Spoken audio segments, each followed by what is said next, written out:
Hi friends, ఈరోజు వానప్రస్థం కథనం గురించి తెలుసుకుందాం. సుందరం ఫోన్ చేశాడు ఇందాక. పడక కుర్చీలో వాలి పేపర్ తిరిగేస్తున్న శ్రీనివాస్ తల పైకెత్తి చెప్పారు. వరండా ముందు మనవరాలు శ్రీవల్లి జుట్టుకు నూనె పట్టిస్తోంది శ్యామల. అవునా, ఎలా ఉన్నారట, ఏమిటి సంగతులు అని అడిగింది క్యాజువల్గా. స్ట్రీట్ చిల్డ్రన్ కోసం కొత్త వింగేదో ప్రారంభించాడట. ఆ పిల్లల ఆటల్ని చూస్తూ మా తాతలు బామ్మలు అందరూ చాలా ఉత్సాహంగా ఉంటున్నారా అంటున్నాడు అన్నారు చిరునవ్వుతో. ఎవరి పిచ్చి వాళ్ళకి ఆనందం అంది శ్యామల పెదవి విరుస్తూ. ఆశ్రమానికి మళ్ళీ మనల్ని ఒకసారి వచ్చి వెళ్ళమని పదే పదే ప్రాధేయపడుతున్నాడే శ్యామల అన్నాడు. ఎప్పుడు పాడే పాటే కదా, వాడు ఆ ఆశ్రమానికి ఎన్ని హంగులు ఏర్పరుస్తున్నాడో, ఎలా తీర్చిదిద్దుతున్నాడో మనకు చూపించాలని వాడి ప్రయత్నం. ఓసారి వెళ్ళి 10 రోజులు ఉండి వస్తే పోలా, ఒప్పుకోమన్నట్టు అన్నారు శ్రీనివాస్ గారు. భలే వారే, నాకు ఎక్కడ కుదురుతుంది చెప్పండి, ఎండలు ముదురుతున్నాయా, సంవత్సరానికి సరిపడా పప్పులు అవి తెప్పించుకోవాలా, ఎండబెట్టించి డబ్బాలకు ఎత్తించాలా అన్నట్టు వడియాలు అవి పెట్టుకునే పని ఒకటి ఉంది కదా.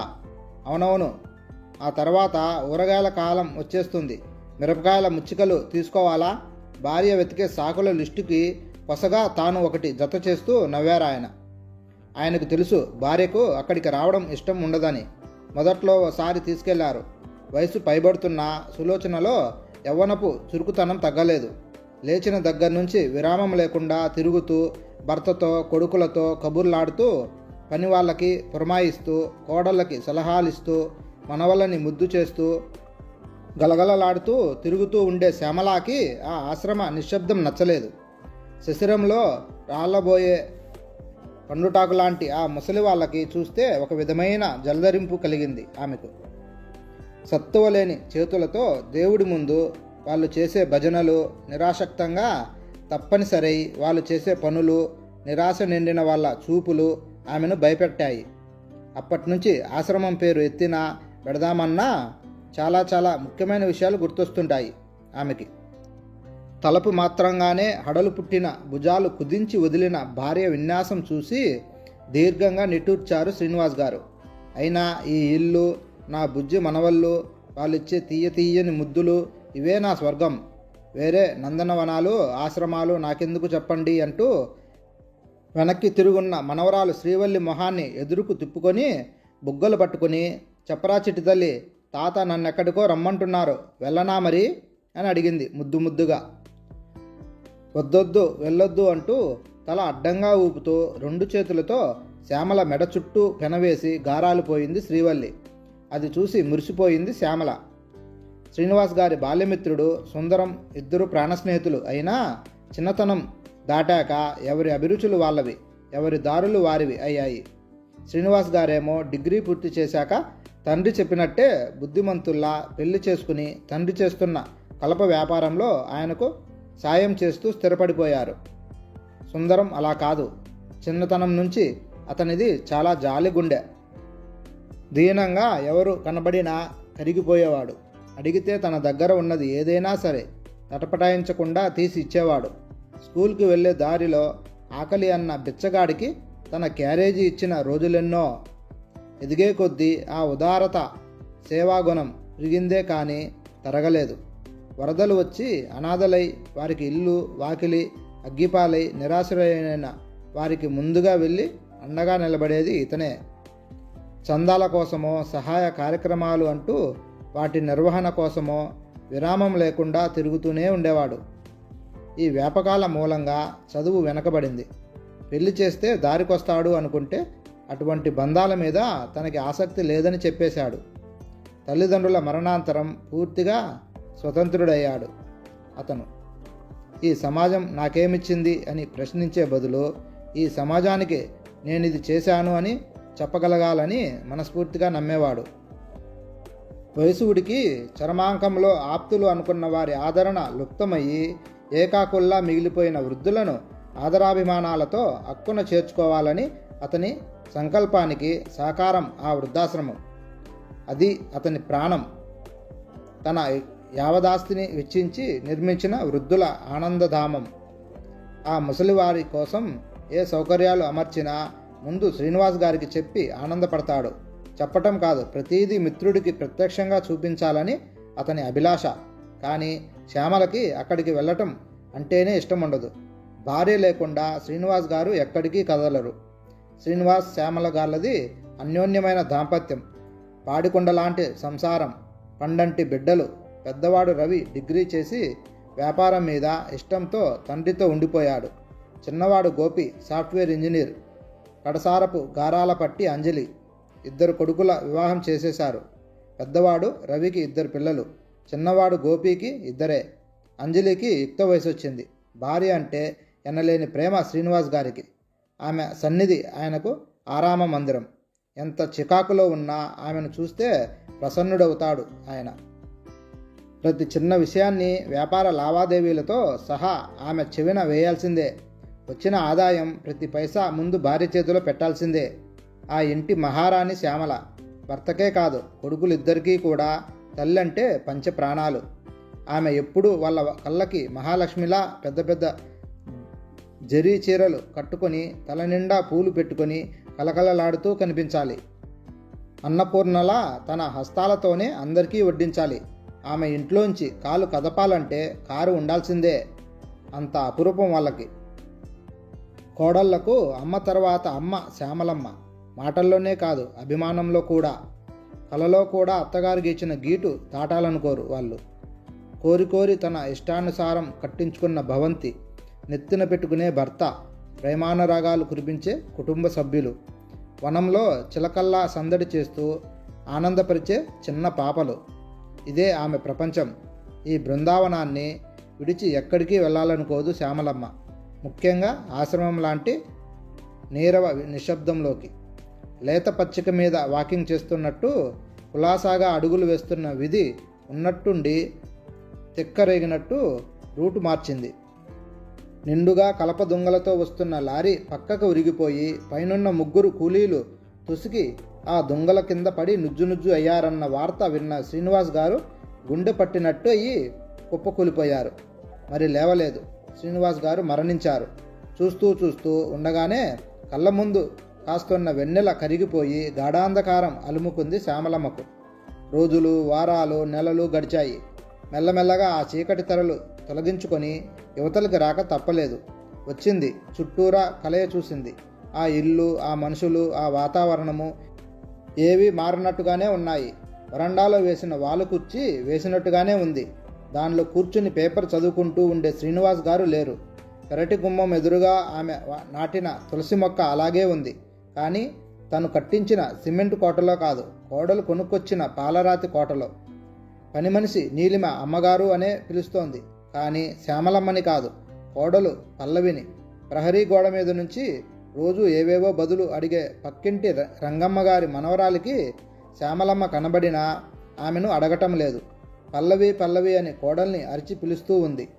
ఇది వరకు డైనింగ్ టేబుల్ ముందు శ్యామలమ్మ, శ్రీనివాస్ గారు కూర్చునే కుర్చీల్లో మరెవరూ కూర్చునేవారు కాదు. అది భయంతో కాదు, ఒక మర్యాద, గౌరవం. ఇప్పుడది అడుగంటింది. ఆ కుర్చీల్ని ఆక్రమించుకోగలిగే ధైర్యం ఇంట్లో అందరికీ వచ్చేసింది. భోజనాలు శ్యామలమ్మే వడ్డించాలని నియమం కూడా ఇప్పుడు కొండెక్కేసింది. తల్లి నవ్వుతూ ఎదురొస్తే తప్ప గడప దాటని కొడుకు ఇప్పుడు బయటకు వెళ్లే ముందు ఆమె కనిపిస్తే ఇబ్బంది పడుతున్నట్లు ముఖం చిట్లిస్తున్నాడు. నానమ్మ కనబడగానే కాళ్ళు చుట్టేసుకునే పిల్లలు కూడా ఇప్పుడంతగా దగ్గరకు రావటం లేదు. బహుశా కుంకుమ లేక బోసిపోయిన వదనం, మలినమై నలిగిపోయిన చీర, సంస్కారం లేని తలకట్టుతో కళాహీనంగా ఉన్న ఆమెను చూసి తడబడుతూనో బెదురుతూనో వెనకడుగేస్తున్నారేమో. పిల్లలు మొహాలు తిప్పుకుంటున్నారు సరే, పెద్దల వైఖరిలోనూ నిర్లక్ష్యం వ్యక్తమవుతుంది కొట్టొచ్చినట్టుగా.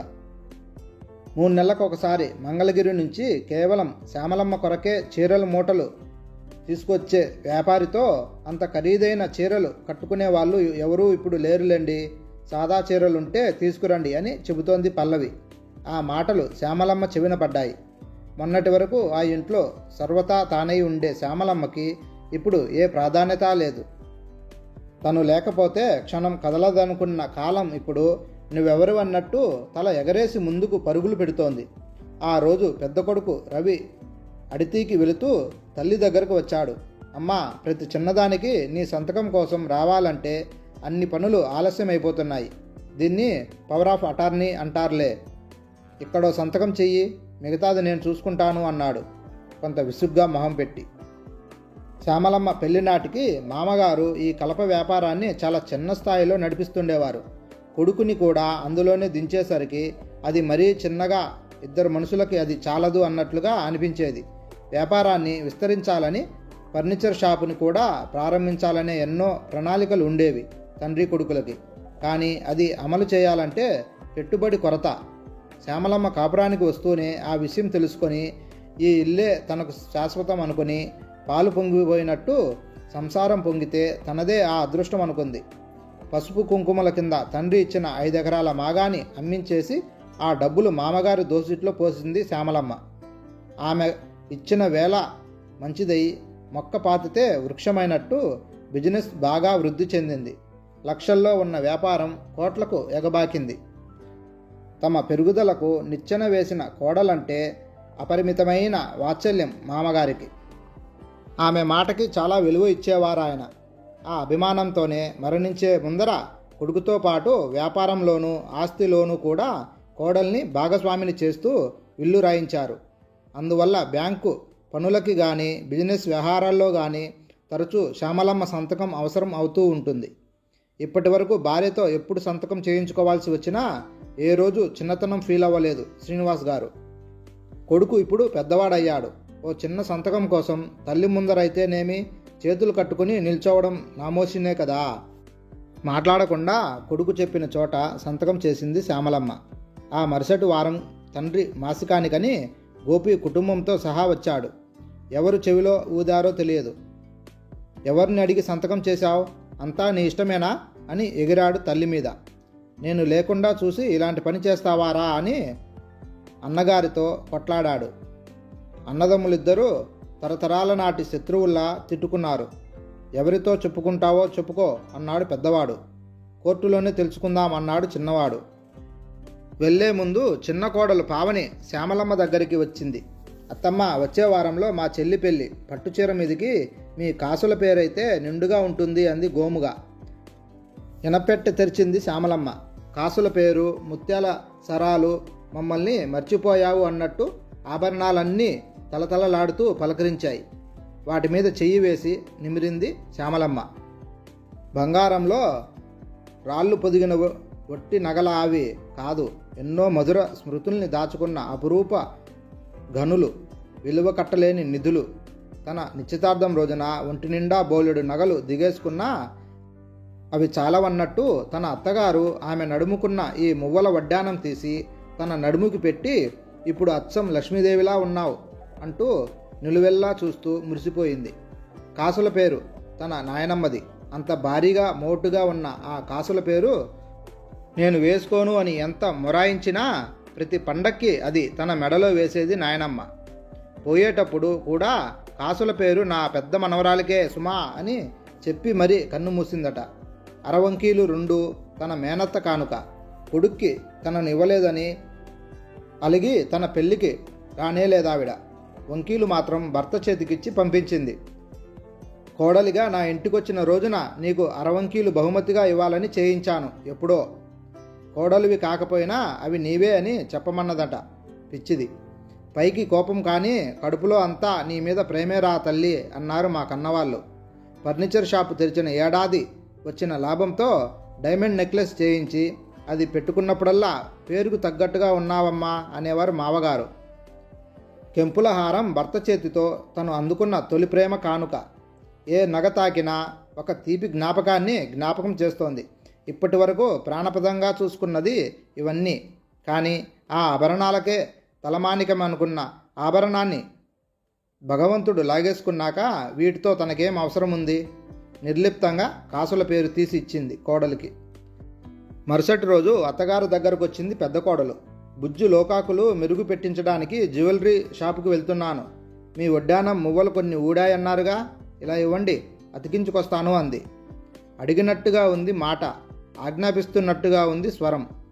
వడ్డానం తీసి కోడలికి అందించింది శ్యామలమ్మ. అది ఇక తిరిగి రాదని తెలుసు. ఆవిడ అటు వెళ్ళగానే కాళ్ళు నేల మీద గట్టిగా తాకించుకుంటూ వచ్చింది కూతురు అంజలి. అన్నీ వాళ్ళకే ఇచ్చేశావు, ఇక నాకేమి మిగిల్చావు? నువ్వు అసలు తల్లివేనా? నాన్న ఉంటే ఇలా చేసేవారా? నా కూతురు అంటావు కానీ నీ ప్రేమంతా నటన అంది. కూతురు చెరుగుతున్న దూషణలన్నీ కన్నార్పకుండా చూస్తూ ఉంది శ్యామలమ్మ. మెల్లగా మరోసారి ఇనపెట్టి తెరిచి చిన్న సూట్ కేస్ యువతలికి తీసింది. చూడమ్మా, మీ నాన్న నీ పేర కొన్న ఆస్తుల దస్తావీజులివి. నువ్వు పుట్టిన దగ్గర నుంచి నీకని కొని దాచిన నగలివి, జాగ్రత్త చేసుకో అంటూ అంజలికి అందించింది. అవి చూసిన అంజలి వెలిగిపోయిన మొహంతో సూట్ కేసు తీసుకుని వెళ్ళిపోయింది.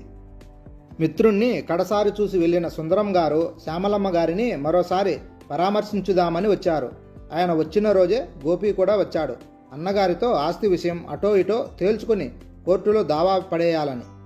వచ్చిన సుందరం గారు వ్యవహారమంతా విని ఆశ్చర్యపోయారు. ప్రశాంత కాసారంలా ఉండే ఇంటిని తండ్రి కన్నుమూయగానే వీధిన పడేసినందుకు చాలా బాధపడ్డారాయన. అన్నదమ్ములు ఇద్దరినీ గట్టిగా మందలించారు. అదృష్టవశాత్తు సుందరం గారంటే భక్తి గౌరవాలున్నాయి వాళ్ళకి. అంచేత నువ్వేమిటి మాకు చెప్పేది అనకుండా తలలు వంచుకున్నారు. ఏమి పంచుకోవాలన్నా సామరస్యంగా తేల్చుకోమని, తల్లిని గౌరవంగా, చెల్లెల్ని ఆదరంగా చూసుకోమని, తండ్రి పేరు చెడగొట్టవద్దని బుద్ధులు చెప్పారు. తలలాడించారు ఇద్దరు సరేనన్నట్లుగా. వెళ్లే ముందు శ్యామలమ్మని పిలిచారు. వెళ్ళొస్తాను, ధైర్యంగా ఉండు అని చెప్పాలని. ఎప్పుడు సర్దుకున్నదో చేతిలో సూట్ కేసుతో నిలబడి ఉంది శ్యామలమ్మ. పదండి అన్నయ్య గారు, నేను వస్తాను వానప్రస్థానానికి అంది. అన్ని బంధనాలు విడిపోయిన సన్యాసినిలా నిర్లిప్తంగా. అవును, ఆ ఆశ్రమం పేరు వానప్రస్థం. హాయ్ ఫ్రెండ్స్, ఈ కథ మీకు నచ్చినట్లయితే please like and subscribe friends.